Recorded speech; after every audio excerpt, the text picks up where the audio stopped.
About Borbat response actually. How much response? Yeah, I didn't expect it. Everyone came out. They were very happy with it. They really enjoyed it. Like two show, I think, right? Yeah, One. it's selling great, and people are coming.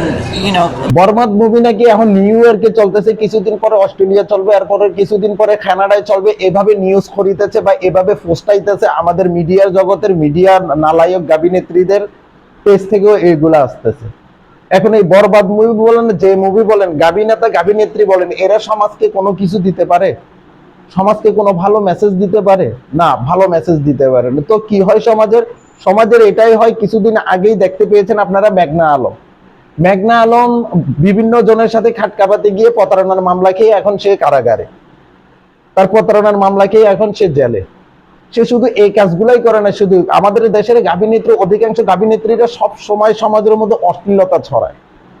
অশ্লীলতা ছড়িয়েই তারা ক্ষান্ত হয় না। তারা যেভাবে পারে সমাজটাকে ধ্বংস করে দিতে চায়। তো ওই জায়গায় বরবাদ মুভি যদি কোথাও যায়, কোনো দেশে যায়, কোনো রাষ্ট্রে যায়, সেটা আমাদের লাভ কি বা এই সমাজের লাভ কি হয়? অনেকেই বলতে চায় যে গাবিনেতারা নাকি বলে এদেশকে রিপ্রেজেন্ট করে। একদম পিছন দিয়ে একটাওয়ালা বাস দিয়ে মুখে দিয়ে টানি বাইর করার পরে বোঝা যাবে যে রিপ্রেজেন্ট অর্থ কি। গাবিনেতারা কখনোই বাংলাদেশকে রিপ্রেজেন্ট করে না, বরঞ্চ বাংলাদেশকে কি তারা ধ্বংসের দিকে নিয়ে যায়। কোন এক সময় মুভি জগতের মুভিগুলা ছিল, মেসেজ দিত, ভালো মেসেজ।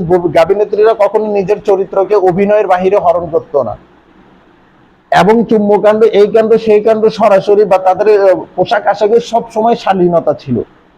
কিন্তু বিগত 15 বছরের মধ্যে দেখা যাচ্ছে যে কি গাবিনেত্রীরা মিডিয়ার সামনে আসলো শরীর দেখায় রাখছে, সে নাট্যকার হোক বা ফিল্ম ইন্ডাস্ট্রির হোক।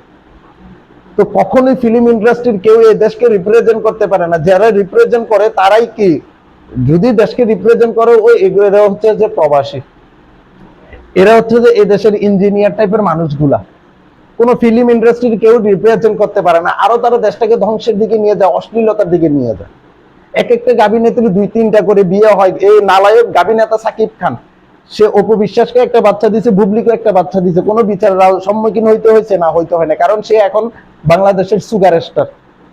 তো সে সমাজকে কোন ধরনের ভালো মেসেজ দিবে, আর সেই সমাজকে কোন ধরনের রিপ্রেজেন্ট করবে? সে সমাজকে এতটুকু রিপ্রেজেন্ট করতে পারবে যে যুব সমাজ, তোরা এভাবে ফ্যাম কর, মোটামুটি বিয়ে করে একটা বাচ্চা দিয়ে চলে আয়। তো এখন এই কাজটা তো সবাই শান্তি মতো করতে পারবে না। কেন করতে পারবে না? সবাই তো আর বাচ্চা দিয়ে টিকতে পারবে না, মামলা টামলা দিবে। এখন কথা হচ্ছে যে সাকিব খান হচ্ছে বিশাল বড় এক গাবিনেতা, তার কারণে সে দুইটা বাচ্চা দেওয়ার পরে কোনো মামলা টামলা হয় নাই, কিন্তু তুমি আমি করলে মামলা হবে। তো এই ধরনের গাবিনেতা থেকে সমাজ কিসের রিপ্রেজেন্ট হয়? আর এই গাবিনেত্রীদের কাছে কিসের রিপ্রেজেন্ট হয়? যারা প্রতারণায় শামিল, যারা বিয়ে শাদী বসে না, শুধু খাট গরম করে আর লক্ষ লক্ষ টাকা ইনকাম করে আইফোন চালায়, এদের থেকে আপনি কি শিখবেন?